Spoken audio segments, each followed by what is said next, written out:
पवमानी विजानाम् आयुः प्राणं प्रजां पशुं कीर्तिं द्रविणं ब्रह्मवर्चसं मह्यं दत्त्वा व्रजत ब्रह्मलोकम् मह्यं दत्त्वा व्रजत ब्रह्मलोकम् ఓం శాంతి శాంతి శాంతి. ఈ యొక్క ఉపనిషత్తు జ్ఞాన గంగ అధ్యాత్మ సత్సంగానికి వచ్చేసినటువంటి వారందరికీ నమస్తే, స్వాగతం, సుస్వాగతం.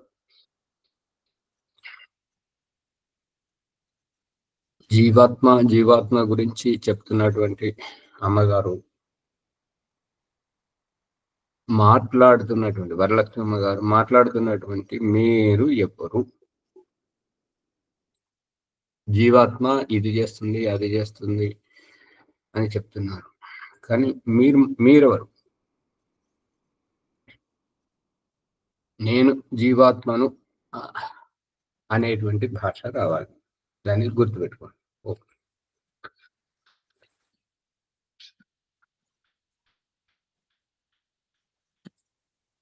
శ్వేతాశ్వతర ఉపనిషత్తు 6వ అధ్యాయము 11వ సంపుటంలో ఉన్నాము.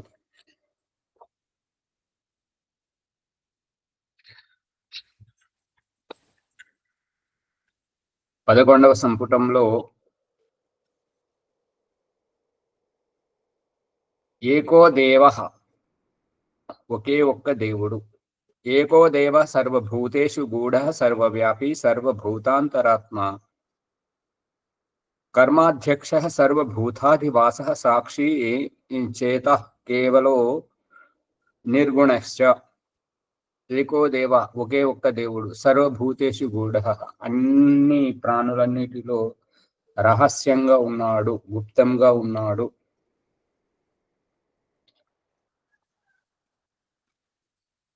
అన్ని ప్రాణుల్లో ఉన్నాడు అనేటువంటి అభిప్రాయంతో ఇక్కడ మనిషి జీవితంలోకి వచ్చేసరికి అయంత ఇద్మ ఆత్మ జాత వేదస్తే, సంధ్యోపాసన మంత్రంలో కూడా జాతవేద జాత అంటే ఉత్పన్నమైన, వేద ఉత్పన్నమైనటువంటి మనుష్య మాత్రులందరి చేత వేద తెలుసుకోబడేటువంటి, గుర్తించబడేటువంటి ఓ పరమేశ్వర జాత వేద. పుట్టినటువంటి శిశువు తల్లి చేత, తల్లి పరిచయం చేస్తుంది తండ్రిని. ఆ రకంగా తండ్రిని తెలుసుకోవడం, పుట్టినవాడు తెలుసుకోవడం, పుట్టిన ప్రాణిజాతులన్నీ తెలుసుకోవడం జాత వేద.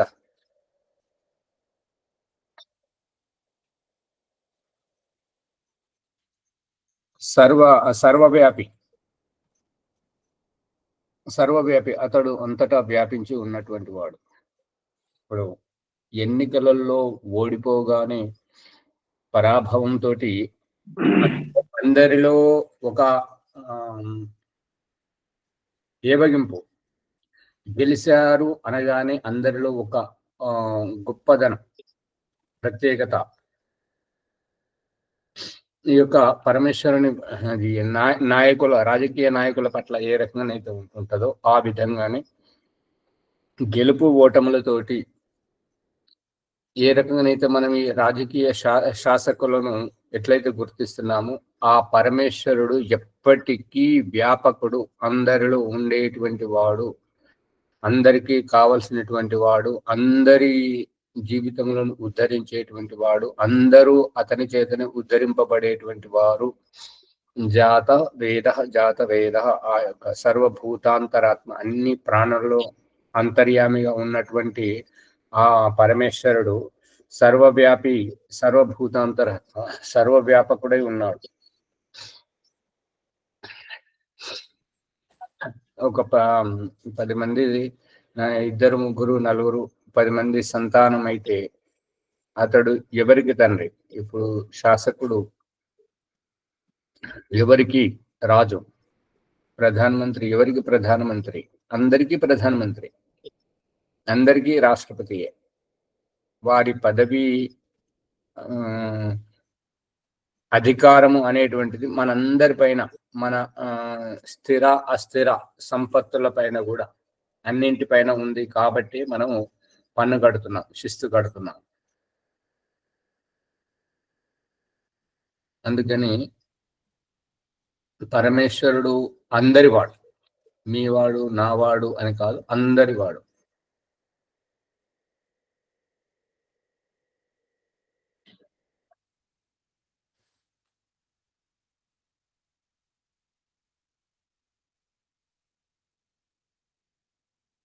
కర్మాధ్యక్ష పని చేయించేటువంటి వాడు, శాసనం చేసేటువంటి వాడు, నియమాలను ఇప్పుడు రోడ్డుకు ఎడమ వైపునే నడవాలి అనేటువంటిది మీరు మేము మీరు నేను అనుకుంటే కాదు. అతడు మన అందరి పైన ఉన్నటువంటి శాసకుడు ఎవరైతే ఉన్నారో, రాజు ఎవరైతే ఉన్నాడో, అతడు చెప్పినటువంటి మాటను అందరూ పాటించాలి అనేటువంటిది అభిప్రాయం. కర్మాధ్యక్ష సర్వభూతాది వాస, అన్ని ప్రాణులలో నివసించేటువంటి వాడు, పశువు పక్షి క్రిమి కీటకాలలో అన్నింటిలో ఉన్నటువంటి వాడు. సాక్షి చేత, అతడు సాక్షిగా ఉంటాడు కానీ ఎవరిని ఏమి అనడు కాబట్టి సాక్షి, అన్నీ చూస్తున్నాడు. ఒక కవి ఏమంటున్నాడంటే, లాఖ ఆంక్ సే దేఖ్ రహా హై తుజే దేఖనే వాలా, అంటే 1,00,000 కళ్ళతోటి చూస్తున్నాడు నిన్ను చూసేటువంటి వాడు. ఓ కర్మ చేసేటువంటి ఓ వ్యక్తి, నువ్వు స్త్రీ శరీరంతో చేస్తున్నావా, పురుష శరీరంతో చేస్తున్నావా, నువ్వు ఏ శరీరంతో చేసినా కూడా నిన్ను ఎన్నో కళ్ళతో చూస్తున్నాడు అతడు నువ్వు తప్పు చేస్తున్నప్పుడు లోపల నుంచి హెచ్చరిస్తుంటాడు. హెచ్చరించినప్పుడు నువ్వు విన్నావా, సరే ఇక వినలేదా, ఇది నీ కర్మ చేసేటప్పుడు నీకు పూర్తి స్వేచ్ఛనిస్తున్నాడు. ఈ కర్మ చేసిన తర్వాత ఇక నువ్వు ఎన్ని ఫిర్యాదులు చేసుకున్నా, ఏ రకంగా నువ్వు ఆత్మరక్షణ చేసుకోవాలన్నా అది నీ వల్ల కాదు. కర్మ చేసేటప్పుడే నీ అధీనంలో ఉంటుంది. దాని కర్మకు ఫలితం అనుభవించేటప్పుడు మాత్రం నువ్వు పరాధీనంగా, ఈశ్వరాధీనంగా ఉంటుంటావు కాబట్టి అక్కడ శిక్షను అనుభవించక తప్పదు. ఆ శిక్షయే ఈ స్త్రీత్వము, ఈ పురుషత్వము, ఈ పుట్టితనము, ఈ గుడ్డితనము, ఈ నపుంసకత్వము, ఈ పశుత్వము, పక్షితనం, ఈ రకంగా వివిధ జన్మలలో ఉండడం, అంగవైకల్యంతో ఉండడం, రోగగ్రస్తులై ఉండడం, ఈ విధంగా జరుగుతుంది. కేవలం నిర్గుణశ్చ, అతడు కేవలం ఒకే ఒక్కడు. అతడు ఉన్నాడా అంటే అంటేనే ఉన్నాడు అని కాదు, అతడు ఉన్నాడు. అతన్ని పట్టుకోవడానికి ఈ చెవులు సరిపోవు, ఈ బుద్ధి సరిపోదు, ఈ కళ్ళు సరిపోవు, ఈ చేతుల పట్టు సరిపోదు, పట్టుబడని వాడు. కాబట్టి ఆ యొక్క పరమేశ్వరుడు అందరి లోపల ఉన్నాడు, ఇంట బయట లోపల అంతటా ఉన్నాడు, అణువణువున ఉన్నాడు. సమస్త అండపిండ బ్రహ్మాండమును అంతా తనలో ఇముడ్చుకొని ఉన్నాడు. నిర్గుణ, నిర్గత గుణ, నిర్గుణ. నిర్గుణం అంటే ఏ గుణాలు లేని అని కాదు. మనం ఏవైతే పట్టుకుంటామో, వేటితోటైతే మనం మనల్ని మనం చూసుకుంటామో, అటువంటి విధంగా ఒకానొక సందర్భంలో దయానంద సరస్వతిని నిండు సభలో ఒక అతను లేచి అడిగాడు. అతని ఉద్దేశం ఏంటంటే, అతని ఉద్దేశం ఏంటంటే, అటువంటి ఉద్దేశం గలటువంటి వారు కొంతమంది తోడుగా వచ్చి ఏంటంటే స్వామీజీని అవమానపరచాలి అనేటువంటి ఉద్దేశంతో వాళ్ళు నిండు సభలో లేచి అడిగారు. ఒకవేళ విద్వాంసుడు, నేను విద్వాంసుని అంటే నీకు అహంకారం బాగుంది, నువ్వు అహంకారాన్ని జయించలేదు, విద్వాంసుడు ఎట్లా అవుతావు అని చెప్పేసి ఆ రకంగా కించపరుద్దామని చెప్పేసి, ఇక లేదు నేను అవిద్వాంసుని అని చెప్పేసి సరళంగా మాట్లాడితే నువ్వు నీకు నీవే విద్వాంసుని కాదని చెప్పుకుంటున్నావు. కాబట్టి ఇక నువ్వు మాకేం ఉపదేశం చేస్తావని అతన్ని అవమానపరచాలని తోటి అడిగారు. అడిగితే స్వామీజీ సమాధానం ఏం చెప్పాడంటే, నాకు తెలిసిన విషయాలలో నేను విద్వాంసుని, నాకు తెలియని విషయాలలో నేను అవిద్వాంసుని. అప్పుడు అతను రెండవ ప్రశ్న ఏమేశాడంటే, మీకు తెలియని విషయాలు ఏమిటివి, తెలిసిన విషయాలు ఏంటి అంటే, వేదము వైదిక సిద్ధాంతం తెలుసు కాబట్టి ఈ విషయాలలో నేను విద్వాంసుని. నీకు ఏం విషయాలు తెలియవు అని అంటే, స్త్రీ శరీరం నుండి వికారాన్ని బయటకు వదిలి రజస్వల అయ్యేటువంటి ఆ విషయాలు, గర్భం దాల్చేటువంటి విషయాలు, గర్భంలో తీసుకునే సంరక్షణ విషయాలు, ప్రసవించడం, ఈ విషయాలు నాకు తెలియవు, ఇందులో అవిద్వాంసుని అనేసరికి వారికి తల ఎక్కడ పెట్టుకోవాలో తెలియదనమాట. అవమానం భారంతో. అంటే ఏ రకంగానూ స్వామీజీ పట్టుబడకుండా ఉండేసరికి వాళ్ళు ఇక తలదించుకొని వెళ్ళిపోయారు అక్కడికి. ఆ విధంగా పరమేశ్వరుడు సర్వశక్తిమంతుడు, సర్వవ్యాపి, అన్ని ప్రాణులలో, అన్ని పదార్థాలలో, లోపల బయట అంతటా విద్యమానమై ఉంటాడు.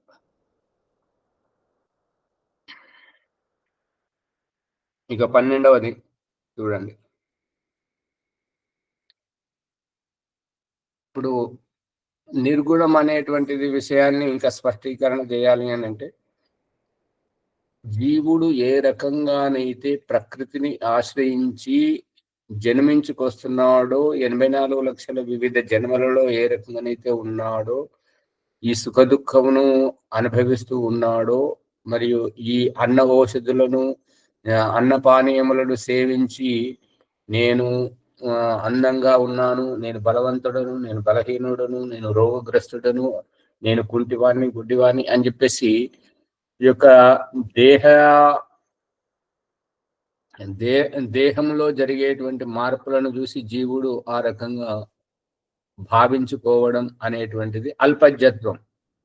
అందుగురించి భగవంతుడు ఈ జన్మ ఎత్తడానికని, అన్నం తినడానికని, మరియు నేను బలవంతుణ్ణి కావాలని, నేను బలహీనుణ్ణి కావాలని, నేను దుష్టులను సంహరించాలని, నేను శిష్టులను, మంచివారిని గొప్పగా చూడాలని, ఇటువంటి ఈ ఈర్ష్యా భావాలు, ఇటువంటి పక్షపాత వైఖరి పరమేశ్వరునిలో లేదు. ఇక నేను జన్మించాలని, అవతరించాలని అనేటువంటిది పరమేశ్వరంలో లేదు. మరి ఇదేంటిది? ఏది? యదా యదా హి ధర్మస్య గ్లానిర్భవతి భారత అభ్యుత్థానం అధర్మస్య తదాత్మానం సృజామ్యహం పరిత్రాణాయ సాధూనాం వినాశాయ చ దుష్కృతాం ధర్మ సంస్థాపనార్థాయ సంభవామి యుగే యుగే. శ్రీకృష్ణుడు చెప్పినటువంటి ఇదేంటిది అని అంటే, మననశీలురైనటువంటి మనుష్యులను తప్పు పట్టించడం, మతి భ్రమింపజేయడం, ఇటువంటివి. జీవుడు అల్పజ్ఞుడు కాబట్టి, మిడిమిడి జ్ఞానంతో ఉన్నాడు కాబట్టి మిడిమిడి సందేశాన్ని చెప్పడం. ఇప్పుడు యదా యదా, ఎప్పుడెప్పుడైతే, ధర్మము యొక్క, యదా యదా హి ధర్మస్య గ్లానిర్భవతి భారత, ఓ భారత, ఓ అర్జునుడా, ఎప్పుడెప్పుడైతే ధర్మం కుంటుపడిపోతుంటదో, అనగారిపోతూ ఉంటుంటదో, ఎవరు ధర్మాన్ని పాటించకుండా ఉంటుంటారో, అధర్ములై ఉంటుంటారో, అటువంటి స్థితిలో యదా యదా హి ధర్మస్య గ్లానిర్భవతి భారత తదాత్మానం సృజామ్యహం, అప్పుడు నా యొక్క పునర్జన్మను నేను అవతరించుకుంటూ వస్తాను. ఎందుకు అంటే ఈ యొక్క ధర్మ సంస్థాపనార్థాయ కోల్పోయినటువంటి కొల్లగొట్టుకుపోతున్నటువంటి అనగారిపోయినటువంటి ఈ ధర్మాన్ని పునరుద్ధరించడానికి నేను అవతరించుకుంటూ వస్తాను అని అంటున్నాడు. మరి ఎందుకు రావట్లేదు ఇప్పుడు? ఇప్పుడు ఏదైతే విదేశీయులు వచ్చి మనకు ధర్మం గురించి చెప్తున్నారు అంటే విదేశీయులు వచ్చే వరకు మన దగ్గర ధర్మం లేదా? విదేశీయులు వచ్చి మనకు తినడం గురించి చెప్తున్నారు, దొడ్డికి పోవడం గురించి చెప్తున్నారు. విదేశీయులు వచ్చే వరకు మనం దొడ్డికి పోవట్లేదా? విదేశీయులు ఏం వచ్చి తినమని చెప్తున్నటువంటి ఆహారాలు ఇడ్లీ, దోశ లాంటి ఈ ఊతప్పలు ఇవన్నీ ఇప్పుడు అంతకుముందు మనం తిండి తినేవాళ్ళం కాదా? ఈ యొక్క రహస్యాన్ని కరోనానే చాలా జాగ్రత్తగా చెప్పింది, ఎడాపెడా వాయించి మరీ చెప్పింది. అది అందరికీ తెలిసిన విషయం. ఇక ఇప్పుడు ఏదైతే స్నానం చేయడానికి ఆ షేవర్తో స్నానం చేసి తల మీదకి వెళ్ళి నీళ్ళు పోస్తున్నారు. ఇప్పుడు నిప్పు మీద నీళ్లు పోస్తే సుయమని చెప్పేసి ఆరిపోతూ ఉంటుంటది. ఇప్పుడు మన శరీరంలో జఠరాగ్ని ఏదైతే ఉందో దానిని కిందికెళ్ళి పైకి ప్రోత్సహించాలనేటువంటిది భారతీయ సంస్కృతి. మరి వాళ్ళు షేవర్ తోటి స్నానం చేయించి పైనుంచి కిందికి తడుపుతున్నారు శరీరాన్ని. దాంతో ఆయుష్ తగ్గిపోతుంది, శరీరం రోగగ్రస్తం అవుతుంటది. దాంతో అల్పాయుష్యులుగా ఉంటుంటారు. ఇక పరిత్రాణాయ సాధూనాం అనే సాధువులను రక్షించడానికి మరి పాల్ఘర్లో సాధువులను కొట్టి చంపారు కదా. మరి ఈ ఇంటింటికి తిరిగేటువంటి ఆ భిక్షగాళ్ళ సాధువుల రూపంలో వాళ్ళు హిందువులు కానటువంటి వారు హిందూ వేషధారణతో తిరుగుతూ ఉన్నారు కదా. సాధువులను చంపుతున్నారు కదా, గుడులను కూలగొడుతున్నారు కదా, అవన్నీ చేస్తున్నారు కదా. మరి అప్పుడు ఈ యొక్క సాధువులను రక్షించడానికి ఎందుకు అవతరించట్లేదు? పరిత్రాణాయ సాధూనాం వినాశాయ దుష్కృతాం. ఈ యొక్క వినాశాన్ని ఇప్పుడు లవ్ జిహాద్ పేరు మీద కానివ్వండి, స్త్రీలు ఒంటరిగా పోతే వాళ్ళను బలత్కరించడం కానీ, అపహరించడం కానీ, చిన్నపిల్లలను ఎత్తుకపోయి కిడ్నీలు అమ్ముకోవడం, అవయవాలను అమ్ముకోవడం, అన్ని చేయడం, ఇవన్నీ చేస్తున్నారు కదా. మరి ఆ దుష్టులను శిక్షించడానికి ఎందుకు రావట్లేదు? ధర్మ పరిత్రాణాయ సాధునాం వినాశాయ చ దుష్కృతాం సంస్థాపనార్థాయ సంభవామి యుగే యుగే. ధర్మాన్ని స్థాపించడానికి యుగే ప్రతి యుగంలో వస్తానన్నాడు. మరి ఇప్పుడు ఈ యుగంలో రావట్లేదు ఎందుకు? ఒక డౌట్ వస్తుంది ఆచార్య, అడగాను డౌట్. ఇప్పుడు చెప్పిన దాన్ని బట్టి, మీరు అన్న విషయాల బట్టి భగవంతుడు డైరెక్ట్ ఎప్పుడన్నా కనబడ్డా, ఎవరికైనా వచ్చిండా? ఇప్పుడు మోడీ అక్కడ అల్లర్జరీ జరుగుతుంటే యుద్ధం, మరి మోడీ రూపకంగా వచ్చి అక్కడ యుద్ధం కాపాడిండు అంటాను అనుకుంటే తప్పేమున్నదని అనుకుంటున్నాను నేను. చాలా మంచి విషయం. భగవంతుడు సైతం అనిపిస్తున్నాడు, గోయిలో పడబోతే, బావిలో పడబోతే, భవనం నుంచి పడబోతే, వాహనం నుంచి పడబోతే, రోడ్డు దాటుతున్నప్పుడు త్రుటిలో కాపాడినటువంటి వారిని దేవుడిలా వచ్చి కాపాడావు అన్నంత మాత్రాన దేవుడు అయిపోతాడు? అది ఆలోచించండి. నరేంద్ర మోదీ దేవుడు, ఆ దేవుడి అవతారం అయితే నరేంద్ర మోదీ మరి పుట్టినప్పటి నుంచి దాదాపు 50-60 సంవత్సరాల వరకు ఏమయ్యాడు? అతడు మనతో పాటు సామాన్యంగా ఉన్నాడు కదా. మరి ఇప్పుడు ఇంకొక 2, 3, 4, 5 సంవత్సరాలు, లేదంటే ఇంకా మరొక 5 సంవత్సరాలు పదవిలోకి వస్తే ఎప్పటికో ఒకసారి దిగిపోతాడు కదా. దిగిపోవడం అంటే ఆయన చచ్చిపోతాడా? బ్రతికే ఉంటాడు కదా మనలాగా ఆయి ఉన్నంత వరకు. మరి అప్పుడు దేవుడు కాడా ఈ రకంగా రక్షిస్తున్నాడు అని అంటే? మనం ఆదరభావం, ఎవరైతే పురుషార్థం చేస్తుంటారో, ఎవరైతే మంచి చేస్తున్నారో, మన సంస్కృతి కోసం తపన పడుతున్నారో, అందరిలో మన దేశానికి ఒక ప్రత్యేకత గుర్తింపజేయడానికి వారు పడేటువంటి తాపత్రయం, వారి వెనుక ఉండేటువంటి వారి ఈ సూచనలు సలహాల ప్రకారం వారు చేస్తున్నటువంటిది చాలా అమోఘమైనటువంటిది. అంతేగాని వారు అవతారం అని అంటే ఈ పదవిలోకి వచ్చే కంటే ముందు కూడా వారు ఉన్నారు కదా, పదవి నుంచి దిగిపోయిన తర్వాత కూడా వారు ఉంటారు కదా, మరి అప్పుడు వారిని చూసి ఏమంటారు? ఒకసారి దేవుడు అవుతాడు, ఒకసారి దేవుడు కాడు అనేటువంటి దోషం వస్తుంటాడు. అందు గురించి అది సరైనటువంటిది కాదు. ఓ మాచారి, ఇప్పుడు మీరు చదివినటువంటి గీతా శ్లోకం ప్రకారంగా పరమాత్మ వస్తుండారా లేదా అది క్లియర్ చేయండి, వినే వాళ్ళకి తెలుస్తుంది. అది మధ్యలో ఆపేసి మనము వచ్చేది ఎక్కడికి అంటే లేని చోటికి రావడం జరుగుతుంటది. అది చెప్పండి. లేని చోటికి రావడం జరుగుతుంది. దేవుడు ఎక్కడ లేడు, ఎవరిలో లేడు, ఏ ప్రాణిలో లేడు, ఏ వస్తువులో లేడు, అణువున ఉన్నాడు అని చెప్పేసి సాంఖ్య దర్శనంలో కపిల మహర్షి చెప్తున్నటువంటి సత్వర సమయావస్థ ప్రకృతి మహర్మాతో అంటారా పంచ తన్మాత్రానికి భయం ఇంద్రియం ఈ రకంగా మనః పురుష ఇతి అని ఈ యొక్క పంచవింశతి 25 తత్వాలతో కూడినటువంటి ఆ పరమాణు నిర్మాణాన్ని సత్యార ప్రకాశంలో దయానంద సరస్వతి చెప్పాడు. ఈ యొక్క ఒక్కొక్క అణు ఈ పరమాణువులతోటి ఈ యొక్క అండపిండ బ్రహ్మాండం ఏర్పడింది. కాబట్టి ఒక్కొక్క అణువులో ఉన్నాడు అనేటువంటి రహస్యాన్ని అక్కడ ఋషులు నిరూపించి చూపిస్తున్నారు. ఆ యొక్క జీవాత్మ ప్రతి అణువులో ఉండడం వల్ల పెరగడము తగ్గడము అనేటువంటిది జరుగుతూ ఉన్నది. మరి భగవంతుడు ఆ అణువులన్నింటినీ ఇప్పుడు ఒక రవ్వ లడ్డూను చేసేటువంటి ఆ యొక్క వంటవాడు, మిఠాయి చేసేవాడు, అతడు ఏ రవ్వలో ఉన్నాడు, ఆ రవ్వలో ఉండేటువంటి పురుగులు పడితే దాన్ని వాడుకోక అది పురుగులు పడితే వాటి దగ్గరికి ఒక పురుగు వచ్చి ఇంకొక దాన్ని ఇప్పుడు ఏంటంటే అడవిలో హింసక జంతువులు శాకాహార జంతువులను చంపుకొని తింటున్నాయి. నీటి లోపల చేపలను చంపుకొని తినడానికి అనేకమైనటువంటి హింస జరుగుతూనే ఉంది. వాటిని కాపాడడానికి భగవంతుడు అక్కడికి వస్తాడా, వచ్చి కాపాడుతాడా? ఆ క్షుద్ర జంతువులను ఇప్పుడు మా తలలో పేర్లు పడితే కుక్కడానికి ప్రయత్నం చేస్తున్నారు.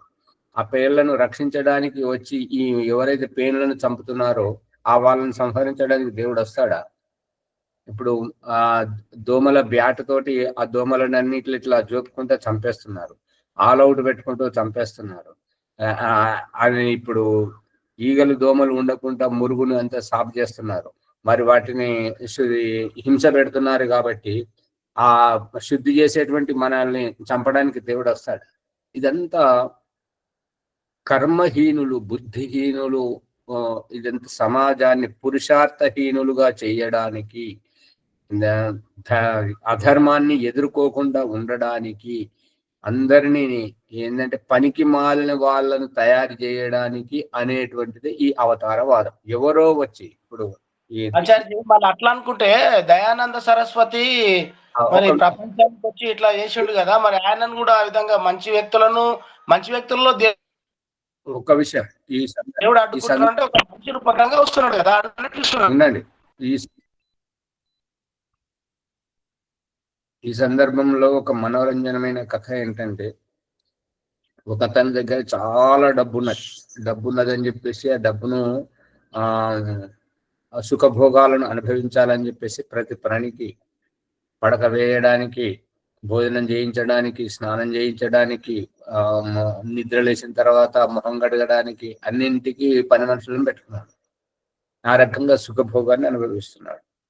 అయితే అతను ఉన్నటువంటి ఆ కాలంలో చుట్ట తాగడం అలవాటు కాబట్టి ఒరే చుట్ట తీసుకురారా అనగానే చుట్ట తెచ్చి నేను నోట్లో పెట్టాడు. చుట్ట అయితే పెట్టావు కానీ నిప్పు పెట్టకపోతే మరి చుట్ట ఎట్లా తాగుతాం రా, నిప్పు తీసుకురాపో అని చెప్పగానే ఆ నోట్లోనే చుట్ట నోట్లోనే పెట్టి ఆ నిప్పు కోసం పోయాను. నిప్పు తీసుకొచ్చి చుట్ట మీద పెట్టగానే ఆయన పీల్చుకుంటూ తాగుతున్నాడు. ఇంతలోనే దాహం వేస్తుంటే అరే నీళ్ళు తీసుకురాపోరా అన్నాడు. ఆయన నీళ్ళు తీసుకురావడానికి పనివాడు పోతే ఇతడు చుట్ట పీల్చేసరికి ఆ చుట్ట ఇట్లా నోట్లో ఉన్నటువంటి చుట్ట కదిలేసరికి ఆ చుట్ట మీద ఉన్నటువంటి నిప్పు వచ్చి తోడ మీద పడింది. తోడ మీద పడితే అరే రారా తోడ మీద నిప్పు పడింది అని చెప్పేసి ఆ నీళ్లు తీసుకురావడానికి పోయిన అతన్ని మధ్యలోంచి ఇటు పిలుస్తున్నాడు. అక్కడ పక్కకున్న అతని స్నేహితుడు ఎవరో వచ్చినాడు, అతను ఏమంటాడంటే, నిప్పును మీరు జరుపుకోవచ్చు కదా, తొడ మీద పడ్డది కదా, మీ తొడ మీదనే కాలుతుంది, మీ తొడనే కాలుతుంది కదా, దాన్ని ఇట్లా చేతుడు అనుకోవచ్చు కదా అంటే, నేనే అనుకుంటే వాడు ఎందుకు ఉండాలి, వాడికి జీతం నేను ఎందుకు ఇవ్వాలి, వాడు ఎందుకున్నాడు? అర్థమవుతుందా? ఉన్నది అనేటువంటి అహంకార స్వభావం ఉన్నది చేయాలి కదా. ముఖం వస్తే ముఖం గడిగా తీరదు అన్నట్టుగా. అందు గురించి ఇక్కడ ఇప్పుడు చెప్పండి శ్యామలయ్య గారు ఏదో చెప్తున్నారు. ఆచార్య, మనం పురుషార్థం చేయక వేరే వాళ్ళ మీద ఆధారపడి ఉండడానికి ఆశాకు అదే మరి దాంతో ఎవరైతే పురుషార్థం చేయరో వారే రోగగ్రస్తం అవుతారు. దేవుడు అందుకే వెంట పెట్టారు కదా, ఎవరైతే శ్రమ చేస్తారో, శారీరక శ్రమ చేస్తుంటారో వారు స్ఫూర్తిదాయకంగా ఉంటారు, ఉత్సాహవర్ధకంగా ఉంటారు, బాగుంటారు. ఎవరైతే పని పాట లేక ఊరికే కూర్చుంటారో శరీరంలో ఈ మానసిక కణాలన్నీ పేరుకుపోతుంటాయి, రక్తం గడ్డగడుతుంటుంటది, అనేక రోగాలు వస్తుంటాయి. అన్ని పనులు చేసుకున్నా కూడా భగవంతుడు కొన్ని పనులు నువ్వు చేయాలని చెప్పేసి, తినడం ఒకటి, మలమూత్ర విసర్జన ఒకటి, నిద్రపోవడం, లేవడం, ఈ ముక్కు శుభ్రం చేసుకోవడం, ఈ యొక్క ఇవి పెట్టాడా లేదా? కనబడుతుందా లేదా? కనబడుతుంది ఆచార్య, కనబడుతుంది. నా వంతుకు మీరు తినండి అని ఎవరికైనా భోజనం పెట్టిస్తారా? నా వంతుకు మీరు తుమ్మండి అని చెప్పేసి ఒకరు తుమ్మితే మన బాధ పోతుందా? మనకు దురద పెట్టింది, నువ్వు గోక్కోవాయి నాకు దురద పెట్టిందంటే ఆయన గోక్కుంటే మన దురద పోతుందా? ఇదంతా అట్లాంటి ఎవరికి వారే అన్నప్పుడు ఇంకొకరి గురించి ఇప్పుడు ఆచార్య ఎందుకు, శిష్యులు ఎందుకు, ఒక నమ్మకం అనేది ఉండాలి కదా. ఒక ఒక ప్రధానమంత్రి మనకు పెద్ద మనిషిగా ఉన్నాడు, ఒక కృష్ణుడు ఆ విధంగా చేసిండు, అందరూ కృష్ణులు అవుతారా, అందరూ ప్రధానమంత్రులు అవుతారా, అందరూ ఎవరిని వాళ్ళంతకు వాళ్ళు కాపాడుకుంటారు. కానీ దేశాన్ని కాపాడినప్పుడు భగవంతుడే అనుకోవడం తప్పేంది అని ఆ విధంగా అనిపిస్తుంది. అనుకోవడం తప్ప, అనుకోండి, అనుకున్నంత మాత్రాన అతను అవుతాడా? అప్పుడు మీరు అనుకోవడానికి ఓం ప్రకాశ్ వేసిన ప్రశ్న ఏంటంటే, అతడు పుట్టినప్పటి నుంచి వాళ్ళ అమ్మ నాన్నకు, వాళ్ళ భార్యకు, వాళ్ళ అన్నదమ్ములకు, వాళ్ళ ఇంటి చుట్టుపక్కల ఉండేటువంటి వారికి ఈ యొక్క 50-60 సంవత్సరాల వరకు వారు ఉన్నప్పుడు అప్పుడు దేవుడు కాదా? పదవిలోకి రాగానే దేవుడా? పదవి దిగిపోయిన తర్వాత ఎందుకు దేవుడు కాదు? సరే, ఇప్పుడు రాజీవ్ గాంధీ కానీ ఇందిరాగాంధీ కానీ ఉన్నారనుకోండి, వాళ్ళు పదవిలో ఉన్నప్పుడు వాళ్ళని చంపేశారు అంటే దేవుడిని చంపేటువంటి స్థితిలోకి వచ్చారా? ఆ రకంగా ఉన్నప్పుడు ఇప్పుడు వినాయక చవితిలో ఆడుకుంటున్నటువంటిది ఏంటంటే, పండుగ వచ్చింది కాబట్టి విగ్రహాన్ని తీసుకొని పెట్టుకొని ఆడుకొని తీసుకుపోయి విసర్జించడం. అంటే దేవుడి తోటి ఆడుకోవడం, దేవుడిని విసర్జించడం, దేవుడిని విసర్జించే స్థాయికి వచ్చారా? దేవుణ్ణి పదవిలో ఓడించే స్థితికి వచ్చారా? దేవుడిని చంపేటువంటి స్థితికి వచ్చారా? ఇవన్నీ ఉంటాయి. మరి ఒక మాట అన్నప్పుడు దాని వెనుక ఎన్నో ఉంటాయి. అందుకని అది కాదు. మంచి శాసకుడు, మంచి రాజు, ఆయన మంచి పరిపాలన చేస్తున్నాడు నరేంద్ర మోదీ గారు. దీన్ని ఎవ్వరూ తప్పుపట్టడానికి లేదు. ఇప్పుడు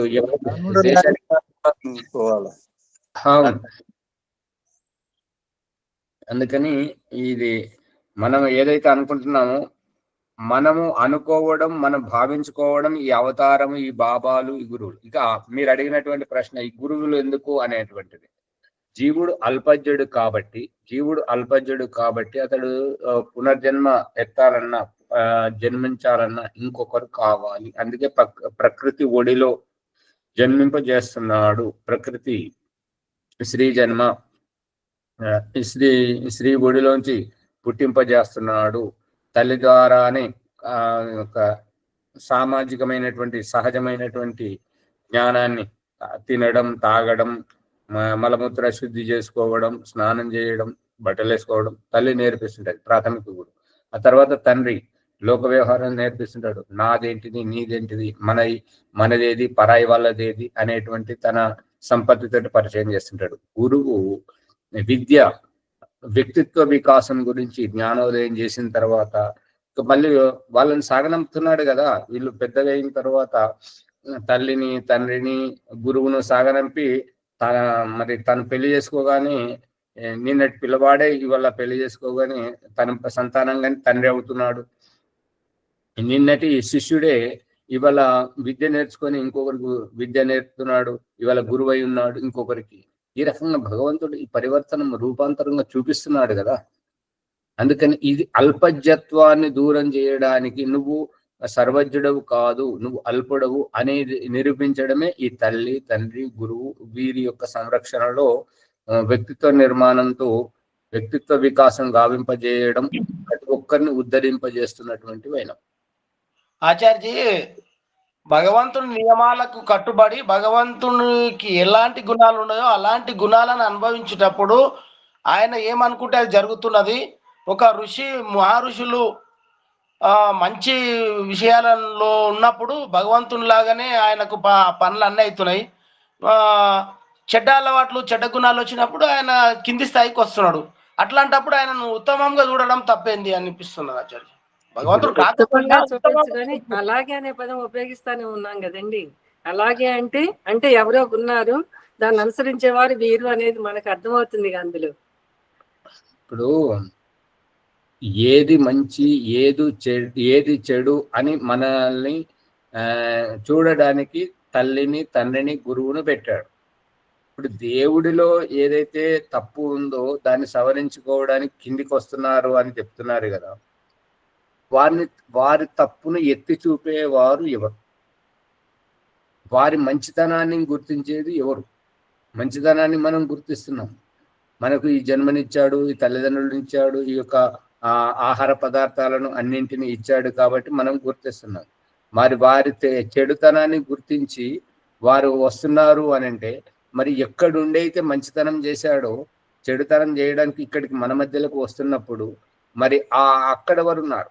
ఇతడు మంచి మన దగ్గరికి వచ్చి మన మధ్యలోకి వచ్చి మంచి చేస్తున్నాడు, చెడు చేస్తున్నాడు అని అన్నప్పుడు, ఇప్పుడు నరేంద్ర మోదీ గారి ఆమె వాళ్ళ అమ్మ కడుపులో పుట్టినప్పుడు వాళ్ళ నాన్న వాళ్ళ అమ్మ గర్భాధానం చేస్తున్నప్పుడు, ఆ గర్భంలోకి వస్తున్నప్పుడు, ఆ తల్లి నవమాసాల్లో పడేటువంటి అవస్థలో ఉన్నప్పుడు, ఆమె జన్మింపజేసేటప్పుడు ఆమెకు పుట్టిన తర్వాత ఆ మలమూత్రాలు శుద్ధి చేస్తూ స్నానం చేయించడం, గోటు ముద్దలు తినిపించేటప్పుడు అప్పుడు ఏం చేశారు? వాళ్ళ అమ్మ సరిగా చేస్తుందా? ఏ రకంగా ఉప్పు ఎక్కువ చేసి వేసిందా, తక్కువ వేసిందా, లేదంటే అది కొట్టింది, ఎందుకు కొడుతున్నది, ఆ కొట్టడానికి ఆ కోపం తెప్పించింది ఎవరు? ఆ కర్మ ఎవరు చేసేటువంటిది? ఇప్పుడు మన తల్లిదండ్రులు చేస్తున్నప్పుడు ఏ రకంగానైతే తల్లి విసుక్కుంటుంటే, ఒకసారి ఆనందపడుతుంటది, ఎత్తుకొని ముద్దు పెడుతుంటది, ఒకసారి ఈడ్చి పడుతుంటది. మరి ఆమె కర్మ చేస్తుంది కదా, ఆ కర్మకు ఫలితం ఎవరికి? ఇప్పుడు ఆ శిశువు తల్లి చేసినటువంటి ఇది చెడగొడుతుంటాడు.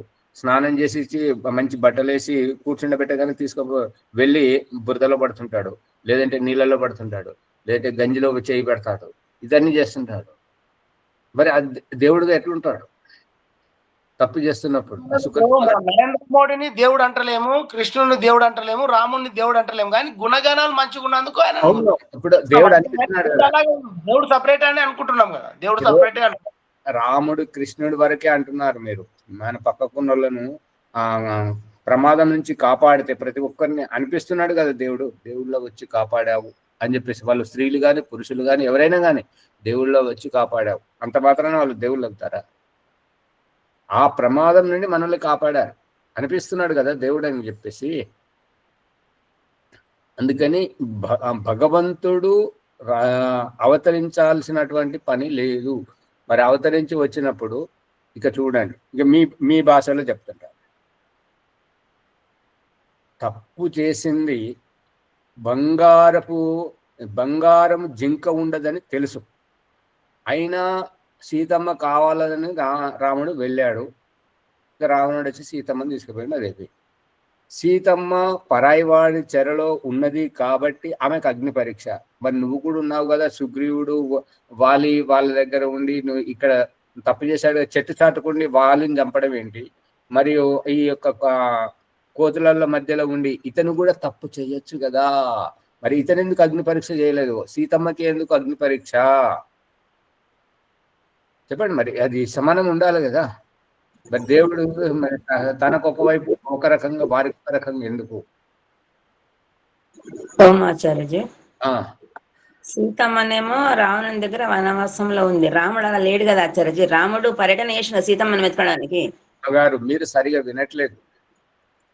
ఆ రాముడు అయోధ్యను విడిచిపెట్టి వచ్చి సీతమ్మను వెతకడానికి వచ్చి ఈ యొక్క సుగ్రీవుని సంరక్షణలో ఉండి హనుమంతుని సహకారంతో ఆ కోతులను తీసుకొని ఈ యొక్క శ్రీలంకకు వారధి గట్టి పోయాడు కదా, ఆ వాళ్ళతో పాటు సహవాసం చేశాడు కదా.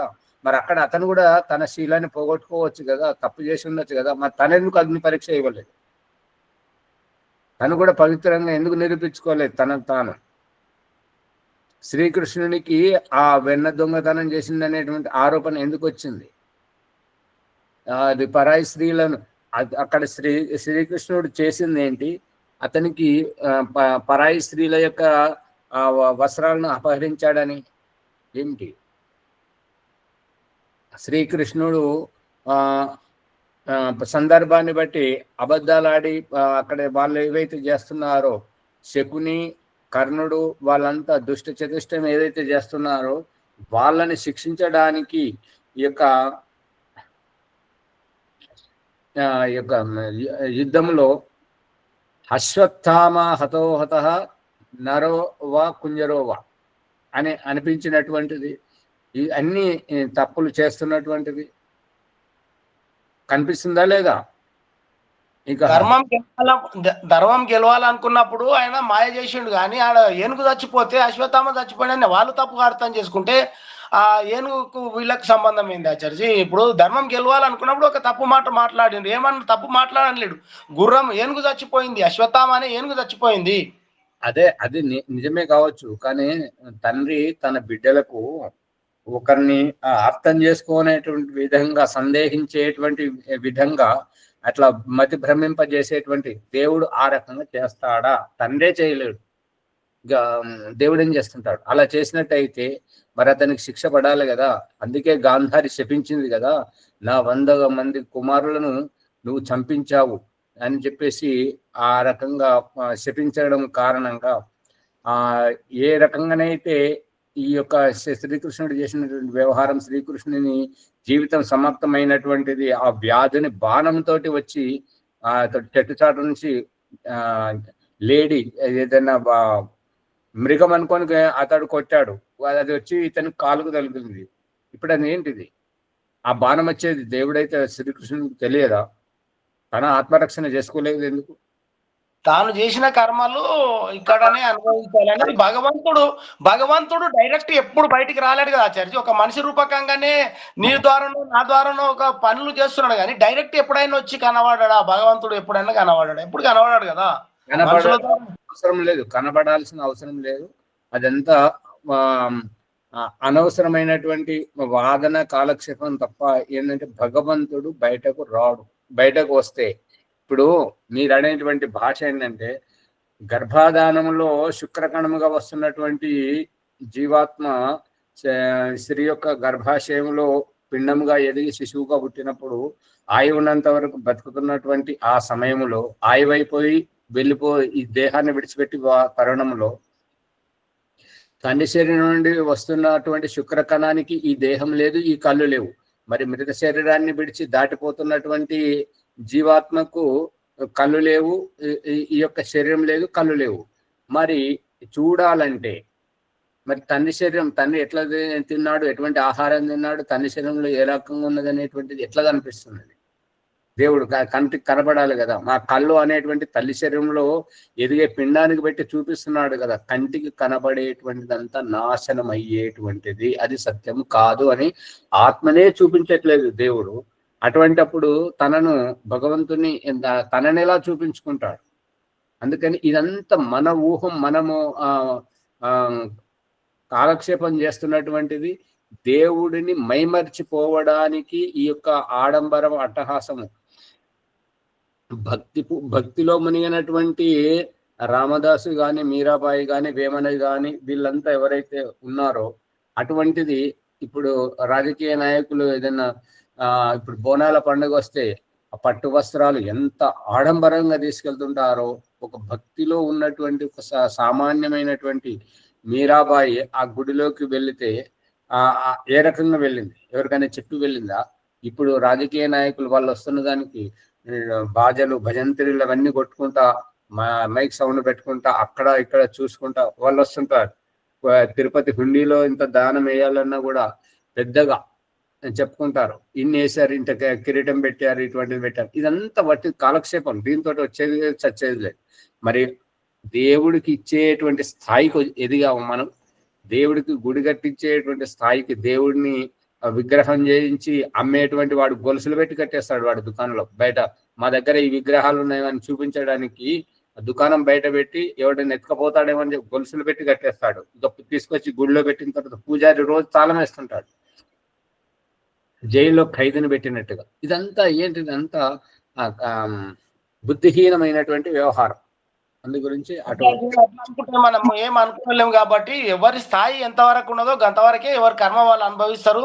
అన్ని తెలిసిన వాళ్ళు భగవంతుని సూటిగా తెలుసుకుంటారని ఎవరిని తప్పుగా మనము అనన్నికే కూడా రాదని అనిపిస్తుంది ఆచార్య. తప్పుగా ఉండదు అని అనిపిస్తే ప్రతి ఒక్కరికి విలువనిచ్చినట్టయితే, ఇప్పుడు తల్లి లాంటిదే కదా. ఇంకొక స్త్రీ ఏడ్చినప్పుడు శిశువు దగ్గరికి పోతే లేదు నాకు మా అమ్మ కావాలని ఏడుస్తుంటాడు. కారణం ఏంటి? మరి స్త్రీయే కదా, స్త్రీ శరీరమే కదా. మరి ఆ రకంగా ఎందుకు భావించట్లేదు? మరి దేవుడు అన్నప్పుడు సరే, మీరు మీకు నచ్చినటువంటి దేవుడిగా మీరు భావించినప్పుడు మరి ఏ దేవుడైనా ఒకటే అని చెప్పేసి అనుకోవాలి కదా. మరి ఈ క్రిస్టియన్ అనేటువంటిది వేరెందుకు, ముస్లిం వేరెందుకు, ఈ హిందువులలో రాముడు వేరెందుకు, కృష్ణుడు వేరే ఎందుకు? ఇలా అంతా ఏంటిది? కలగూర గంపలాగా ఒకరిని పట్టుకుని ఉండొచ్చు కదా. నచ్చింది. ఇప్పుడు అందరు బోనాలు చేస్తున్నారు, బోనాల టైం ఉంది, బోనాలు చేస్తున్నారు. ఇంకొకరు హనుమాన్ జయంతి వచ్చినప్పుడు హనుమాన్ జయంతిని చేస్తారు. వాళ్ళకు నచ్చింది, వాళ్ళ ఇష్టమైంది, వాళ్ళే దేవుడిని ఆ విధంగా ఇది దేవుడే అనుకుంటున్నారు వాళ్ళు. అంతవరకేగా. కాబట్టి వాళ్ళను మనం ఎక్కువ అన్నానికి ఆచార్య వస్తలేదా? దురద పెడితే నీకు దురద పెడితే నువ్వు గోక్కుంటున్నావు.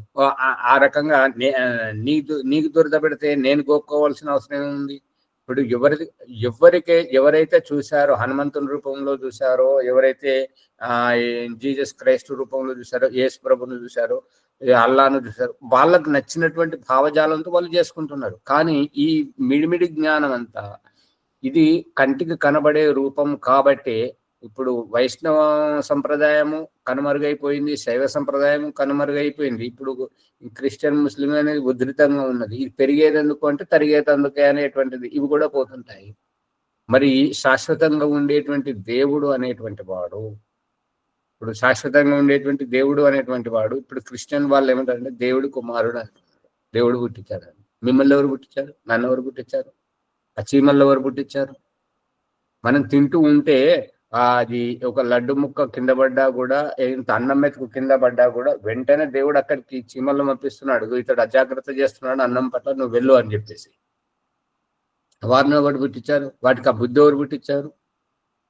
ఇదంతా కాలక్షేపం, మిడిమిడి జ్ఞానంతో కాలక్షేపంతో ఇదంతా జరుగుతుంది. కానీ యథార్థం లేదు. కళ్ళకు కనిపించేటువంటి వాడు కాదు. కళ్ళకు కనిపించేవాడే ఈ హనుమాన్ జయంతి, శ్రీరామనవమి అనేటువంటిది, క్రిస్మస్ అని, ఇది రంజాన్ అని, ఇవి చేసుకున్నట్టయితే అందరూ కళ్ళు మూసుకుంటున్న ఆ దగ్గరికి ఎందుకు రావట్లేదు? కళ్ళు మూసుకునే దగ్గరికి.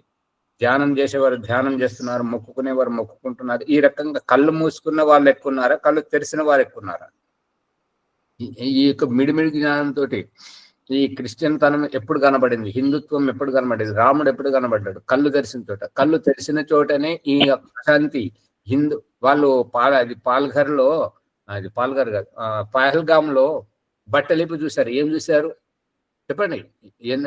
ఏం చూసి చంపారు? అది కళ్ళు తెరిచిన చోటనే ఉన్నది. ఇదంతా అజ్ఞానం. మనం విజ్ఞానం వైపుకు రావాలి, తెలివిగా రావాలి, తెలుసుకోవాలి భగవంతుని. అందుకని కళ్ళు మూసుకుని మన హృదయంలో నుండి మనల్ని హెచ్చరిస్తున్నటువంటి ఆ భగవంతుని గుర్తించట్లేదు. కంటికి కనబడే రూపం దగ్గర ఉన్నారు, ఆ రూపం గురించి కొట్లాడుతున్నారు. నేను నా ప్రత్యేకత అంటున్నారు. ఆ ప్రత్యేకత చచ్చిపోయేటప్పుడు ఎక్కడ ఉంటది? అందుకని ఇదంతా దేవుడి పేరు మీద ఈ యొక్క అజ్ఞానం ఉన్నంత వరకు ఆత్మిక ఉన్నతి అనేటువంటిది, ఆత్మ ఉద్ధరింపబడడం అనేటువంటిది జరగదు. ఇదంతా ఎన్నాటికైనా అంత ఊడ్చుకుపోయేటువంటిది. ఈ ప్రత్యేకతలన్నీ ఊడ్చుకుపోవాల్సిందే.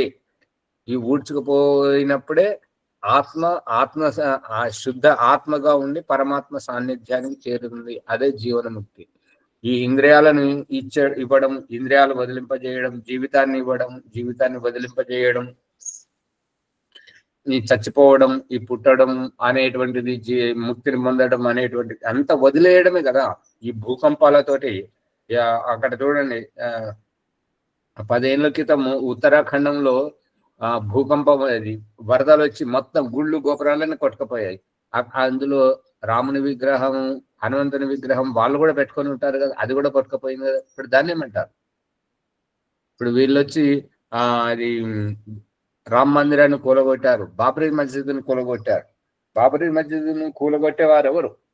రామ్ మందిరాన్ని కూలగొట్టేవారు ఎవరు? భక్తులే కదా. తెలియకనే జరుగుతున్నాయి. సత్సంగతే నిస్సంగతే, నిస్సంగతే నిర్మోహత్వం, నిర్మోహతే నిశ్చలతత్వం, నిశ్చలతత్వే జీవన్ముక్తి. ఆ విధంగా అన్ని తెలిసినప్పుడు ఇవన్నీ ఏమీ రావు. అన్ని తెలియకనే ఇవన్నీ పొరపాటు జరుగుతున్నాయని తెలుసుకుంటున్నాం. ఆచార్యులు మంచి సమాధానం చెప్పారు. అడిగినందుకు మన పొరపాటుని క్షమించాలని కోరుచున్నాము. అడగాలి, అడిగితేనే కదా. వాదే వాదే జాయితే తత్వబోధ అనేటువంటిది మనము సత్యంను స్వీకరించడానికి, అసత్యాన్ని వదిలేయడానికి చేస్తుంటే బాగుంటుంటది. మనం ఈ యొక్క గురువు అనేటువంటిది, శాస్త్రము అనేటువంటిది దీని గురించి, ఈ యొక్క జ్ఞానోదయం కలిగించడానికే సమయం ఆసన్నమైంది. కాబట్టి ఏదైనా ఒక పాట పాడండి.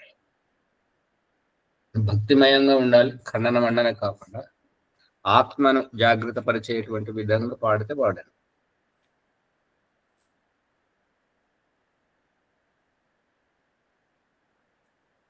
ఎవరు పాడరా? నేను వాడుతున్నా ఆచార్య. పాడండి.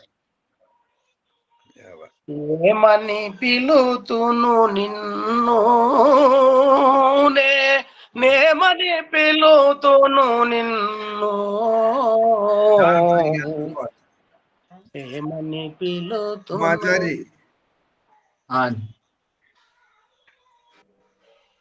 పాడండి, పాడుతున్నావు పాడండి. శ్యామలయ్య పాడండి. లే మునిషి గారు, మీరు వాడతామంటే పాడండి. మరి పాడండి మునిషి. మీరు ఒక పాట ఎంచుకున్నారు కదా, దాన్ని పూర్తి చేయండి. అది సందర్భాన్ని పూర్తి చేయండి. అవన్నీ ఇంకోటి వాడతానండి, మీరు వాడండి శ్యామలయ్య గారు. ఎందుకు ఆపుతున్నారు? ఏమని పిలుతును నిన్ను, నేమని పిలుతును నిన్ను, స్వామి యందునా సకుడాయందునా, స్వామి యందునా సకుడాయందునా, ప్రేమకు నెలవగు ప్రియుడాయందునా, ఏమని పిలుతును నిన్ను, నేమని పిలుతును నిన్ను, తల్లి అందునా తండ్రి అందునా, తల్లి అందునా తండ్రి అందునా, ఎల్లర బ్రోచెడు ఈశ్వర యందునా, ఏమని పిలుతును నిన్ను, నేమని పిలుతును నిన్ను, దివ్య సౌఖ్యమిడు దేవాయందునా, దివ్య సౌఖ్యమిడు దేవాయందునా, అవ్యయుడగు పరమాత్మాయందునా, దివ్య సౌఖ్యమిడు దేవాయందునా, అవ్యయుడగు పరమాత్మాయందునా, ఏమని పిలుతును నిన్ను, నేమని పిలుతును నిన్ను, భవరోగా మహా వైద్యాయందునా, భవరోగా మహా వైద్యాయందునా, వివిధ జగద్గణ వేద్యాయందునా, నేమని పిలుతును నిన్ను, నేమని పిలుతును నిన్ను, గురులకు నెల్లను గురువాయందున, గురులకు నెల్లను గురువాయందున, వరముల నిడు కల్ప తరువాయందున, గురులకు నెల్లను గురువాయందున, వరముల నిడు కల్ప తరువాయందున, ఏమని పిలుతును నిన్ను, నేమని పిలుతును నిన్ను, ఎంతయు భక్తుల హృదయ రంగముల, ఎంతయు భక్తుల హృదయ రంగముల, వింతగా వెలిగేడు వెలుగాయందున, వింతగా వెలిగేడు వెలుగాయందున, ఏమని పిలుతును నిన్ను, నేమని పిలుతును నిన్ను, ఏమని పిలుతును నిన్ను. ఓం సర్వేభ్యో నమో నమః. అవకాశం ఇచ్చినందుకు కొందరికి ధన్యవాదాలు. ఆచార్య నమస్తే. రాజమణమ్మ గారు, భాగ్యలక్ష్మి గారు, ఈ పాడింది ఎవరు? స్త్రీల పురుషుల?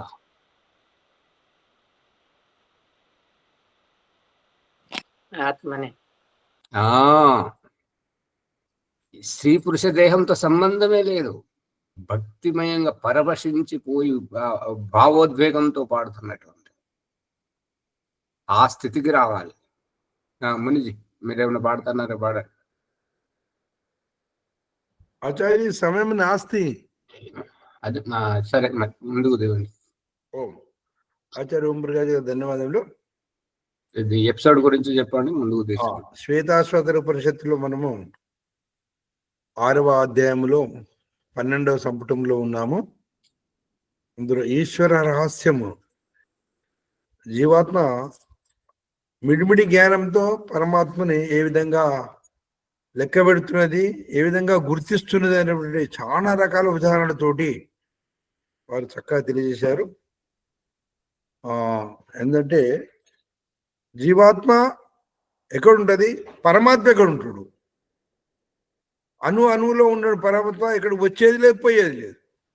ఆ రహస్యాన్ని కొండ బద్దలుగా ఉండేట్టుగా తెలియని వాళ్ళకి చక్కగా తెలియజేశాడు. వారికి ధన్యవాదములు. ఈ ఎపిసోడ్ లైక్ చేయండి, షేర్ చేయండి, సబ్స్క్రైబ్ చేయండి, పక్కన ఉండే గంట సింబల్ గట్టిగా నొక్కండి. తర్వాత వైదిక సంధ్యోపాసన ఈరోజు శనివారము, మరి ప్రభాకర్ గారిది విజయలక్ష్మి గారు రావడానికి కూడా ప్రభాకర్ గారు వైదిక సంధ్యోపం చేయించాలని ప్రార్థన. సమయం దృష్టిలో పెట్టుకొని చెప్పాలండి. సమయం అంటే ఏదైనా ఒక 2 మంత్రాలకు వాటి అర్థాన్ని బోధించాలో, సమయం లేనప్పుడు మనము తదనుగుణంగా మన సమయాన్ని వినియోగించుకోవాలి. ప్రభాకర్ గారు లేరు, వేరే ఎవరిని చెప్పండి.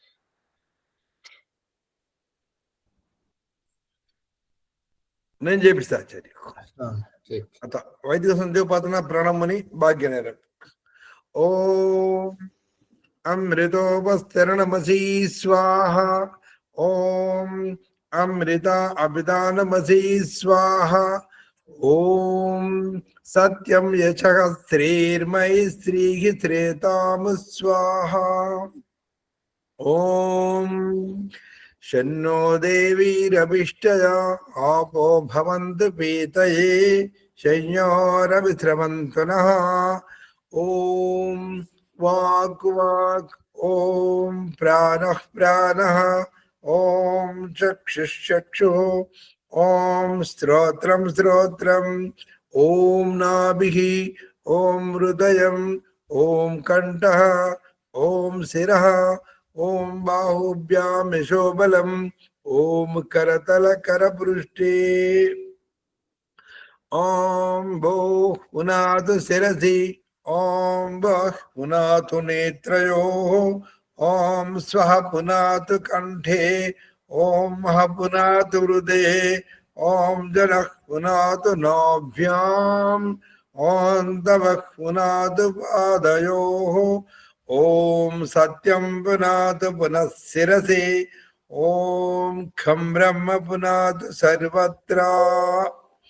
ఓం భూః ఓం భువః ఓం స్వః ఓం మహః ఓం జనః ఓం తపః ఓం సత్యం. అత అగమర్చిన మంత్రాః. ప్రాణాయామ మంత్రాలను పూర్తిగా అర్థం చేసుకున్న జీవాత్మ సంధ్యా మొదటి ప్రకరణంలో పరమాత్మని ఆనందాన్ని పొందుతూ ఈశ్వరులో తన్నీలమైపోతుంది.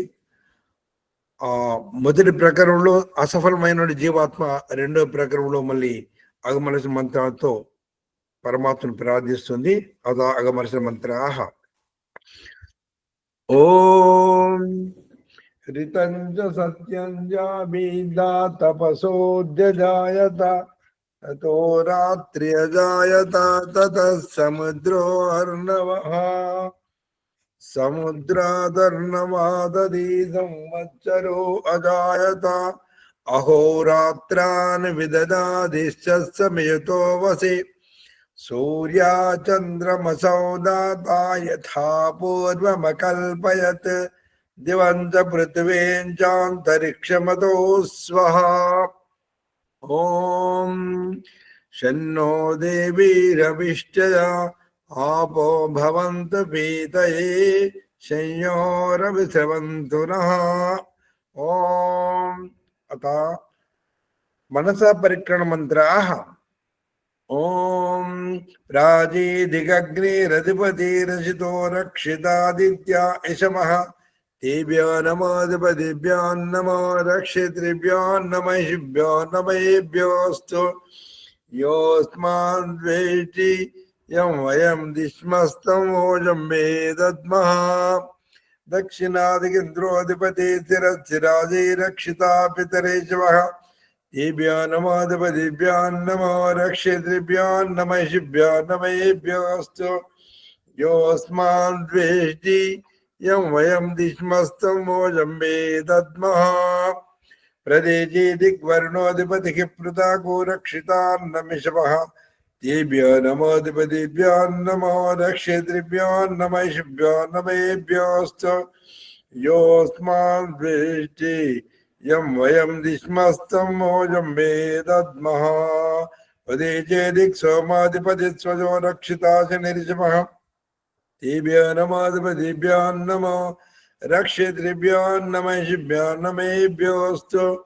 యోస్మాన్ ద్వేష్టి యం వయం దిష్మస్తం ఓజం మే దద్మః. ఊర్ధ్వాదిక్ బృహస్పతిరధిపతి చిత్రో రక్షితా వర్షమిషవః తేభ్యో నమోధిపతిభ్యో నమో రక్షితృభ్యో నమఃభ్యో నమేభ్యోస్తు. యోస్మాన్ ద్వేష్టి యం వయం దిష్మస్తం ఓజం మే దద్మః. మనసా పరిక్రమణ మంత్రాల ద్వారా పరమాత్మని అన్ని విధాలుగా అన్ని దిశలో ఉండి నన్ను రక్షిస్తున్నాడని తెలుసుకున్నటువంటి జీవాత్మ పరమాత్మని ఆనందానుభూతిని పొందడం కొరకు ఇంకొక అడుగు ముందుకేస్తూ పరమాత్మని ప్రార్థిస్తున్నాడు. అత ఉపాసన మంత్రాః. జాతవేద చేత్ శృణ్వామ సోమమరాతీయతో నిదహాతి వేదః సనః పర్షదతి దుర్గాని విశ్వానావేవ సింధుం దురితాత్యగ్నిః. చిత్రం దేవానాముదగాదనేకం చక్షుర్మిత్రస్య వర్ణస్య అగ్నేః ఆప్రద్యావా పృథివీ అంతరిక్షం సూర్య ఆత్మా జగతశ్చ సుజచ్చ. ఉదిత్యం జాతవేదసం దేవం వహంతి కేతవ దృశ్యే విశ్వాయ సూర్యం ఉద్వయం తమసత్పరిశ్చః పశ్యంత ఉత్తరం దేవం దేవత్రా సూర్యమగన్మజ్యోతిరుత్తమం. ఈ విధంగా ఈశ్వరుని ప్రార్థించినటువంటి జీవాత్మ ఎక్కడో తప్పు జరిగింది స్వామి, అసఫలతను పొందాను, మళ్ళీ ఒక అవకాశాన్ని ప్రసాదించండి అని ప్రాయశ్చిత్త మంత్రం ద్వారా పరమాత్మను ప్రార్థిస్తున్నాడు. అత ప్రాయశ్చిత్త మంత్రాః. తచ్చచ్చురుదేవైతం పురస్తా శుక్రముచ్చరత్ పశ్చేమ శరదాచ్యుతం జీవేమ శరదాచ్యుతం శృణ్యామ శరదాచ్యుతం ప్రబ్రవామ శరదాచ్యుతం అధీనాశ్చామ శరదాచ్యుతం భూయచ్చ శరదాచ్యుతాత్. ఈ ప్రాచిత మంత్రం లోపల, ఓ పరమాత్మ, 100 శరదృతువుల కాలము నేను సమస్త ఇంద్రియాలతో బలంగా పవిత్రంగా ఆనందంగా ఉండాలని, నేను ఎవరిపైన ఆధారపడి జీవించకుండా ఉండాలని పరమాత్మను ప్రార్థిస్తాడు.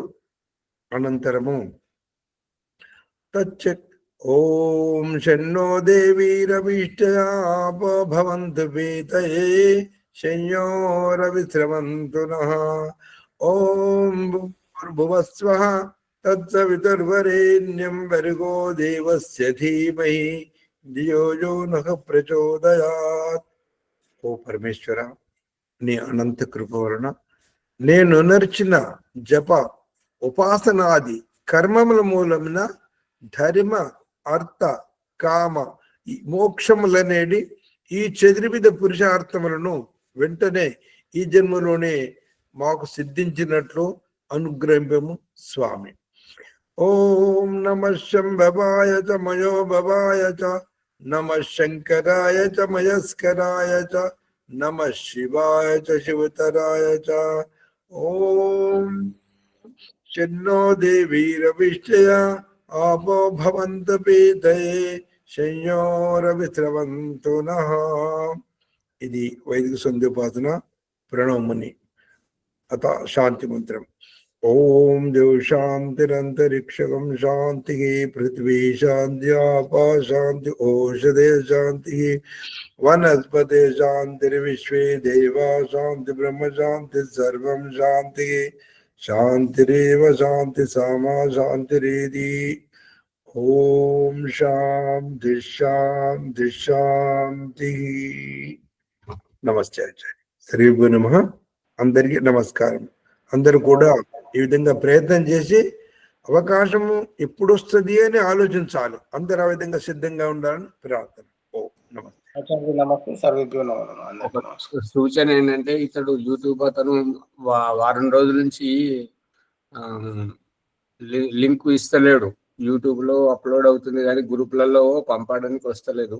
ఆ యూట్యూబ్లో చూసిన వారు మళ్ళీ నాకు పంపిస్తే నేను మళ్ళీ అన్ని గ్రూపులలో పంపుతాను. మీరు కూడా మీ అన్ని గ్రూపులలో పంపండి. నమస్తే ఆచార్య. నమస్తే. ఓం నమస్తే ఆచార్య. సర్వేభ్యో నమః ఆచార్య. నమస్తే.